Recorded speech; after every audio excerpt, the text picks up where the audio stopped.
Assalamualaikum warahmatullahi wabarakatuh. Perkenalkan, nama saya Nasya Syabila Yusuf dengan NPM 2560802. Pada kesempatan kali ini, saya akan mengajak Anda untuk mengenal lebih dekat mengenai pelayanan instalasi gawat darurat atau IGD, mulai dari fungsinya, bagaimana alur pelayanan pasien, siapa saja yang terlibat di dalamnya, dan juga fasilitas yang dibutuhkan, hingga bagaimana teknologi dapat membantu meningkatkan kualitas pelayanan IGD di masa sekarang dan di masa yang akan datang.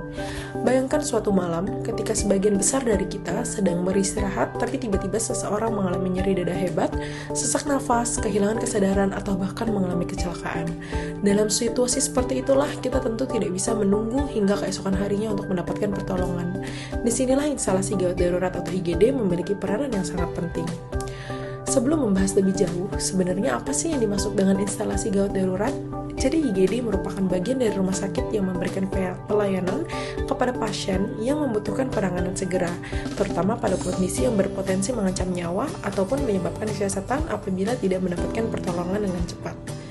Berbeda dengan pelayanan rawat jalan atau poliklinik yang umumnya memiliki jadwal pelayanan tertentu, IGD ini harus mampu memberikan pelayanan 24 jam sehari dan juga 7 hari dalam seminggu.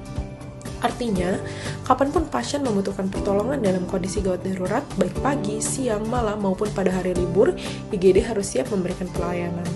Karena itulah, IGD membutuhkan sistem pelayanan yang terorganisasi dengan baik. Bukan hanya membutuhkan dokter dan perawat saja, tetapi juga membutuhkan kesiapan fasilitas, obat-obatan, alat kesehatan, pemeriksaan penunjang, sistem komunikasi, serta koordinasi dengan berbagai unit lainnya di rumah sakit. Sekarang kita masuk ke bagian yang cukup menarik. Apa sih sebenarnya yang terjadi ketika seorang pasien datang ke IGD? Ketika pasien datang, baik menggunakan ambulans maupun datang bersama keluarga, pasien akan menjalani penilaian awal untuk mengetahui kondisi dan tingkat kegawatannya. Proses ini dikenal sebagai istilah triase. Triase ini merupakan proses untuk menentukan prioritas pelayanan berdasarkan tingkat kegawat daruratan pasiennya. Hal ini penting karena pasien yang datang ke IGD memiliki kondisi yang berbeda-beda.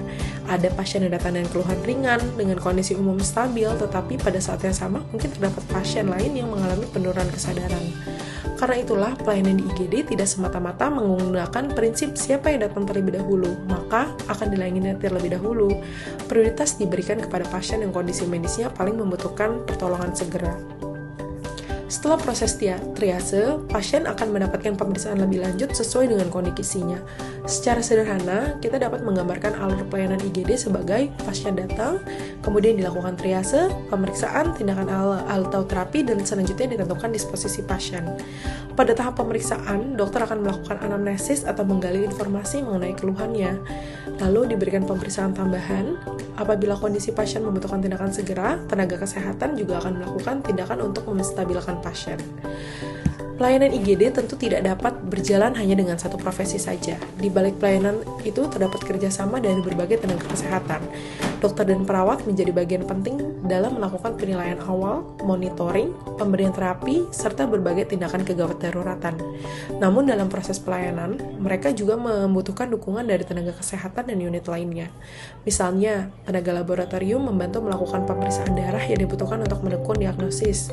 Bagian radiologi membantu menyediakan pemeriksaan seperti foto rongsen maupun pemeriksaan pencitraan lainnya. Selain sumber daya manusia yang kompeten, IGD juga membutuhkan fasilitas yang mendukung pelayanan. Secara umum, IGD memiliki triase sebagai tempat melakukan penilaian awal terhadap pasien.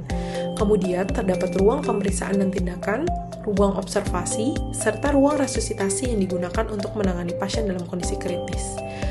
Berbagai peralatan alat medis lainnya juga harus tersedia, seperti alat monitoring, tanda vital, oksigen, suction, defibrilator, alat bantu pernafasan, serta berbagai alat dan obat emergensi. Mengapa semua fasilitas tersebut harus tersedia? Karena kondisi pasien gawat darurat itu dapat berubah-ubah dengan sangat cepat. Seorang pasien yang awalnya masih dapat berkomunikasi dapat mengalami penurunan kondisi dalam waktu yang singkat. Oleh karena itu, kesiapan fasilitas menjadi bagian penting dalam menunjang kecepatan dan keselamatan pelayanan. Seiring dengan perkembangannya zaman, pelayanan IGD juga terus berkembang. Salah satu konsep yang menarik adalah penerapan Smart Emergency Department, yaitu di mana pelayanan kegawat daruratan yang memanfaatkan teknologi digital untuk membantu meningkatkan efektivitas pelayanan. Sebagai contoh, penggunaan rekam medis elektronik yang memungkinkan tenaga kesehatan mengakses informasi pasien dengan lebih cepat. Dokter dapat melihat riwayat penyakit, hasil pemeriksaan sebelumnya, riwayat pengobatan, ataupun informasi medis lainnya yang relevan.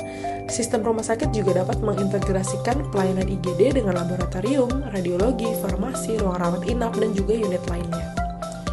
Teknologi merupakan alat pendukung yang dapat membantu dokter, perawat, dan tenaga kesehatan lainnya memberikan pelayanan secara lebih efektif, cepat, dan juga aman.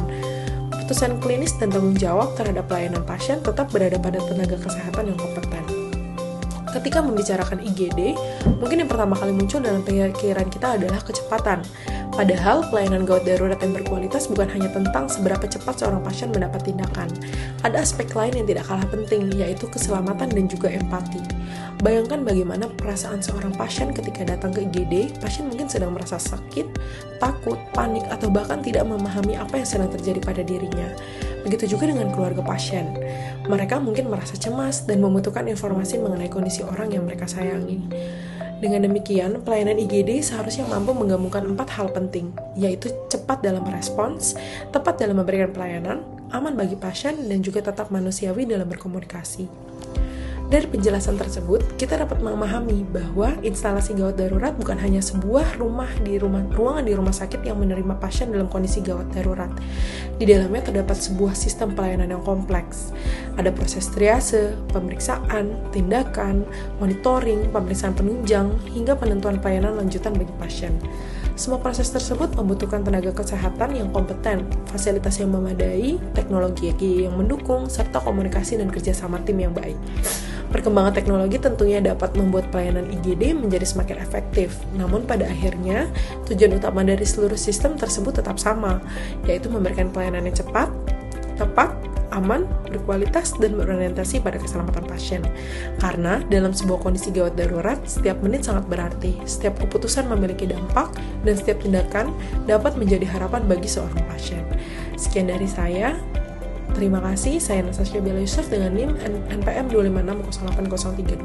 Assalamualaikum warahmatullahi wabarakatuh.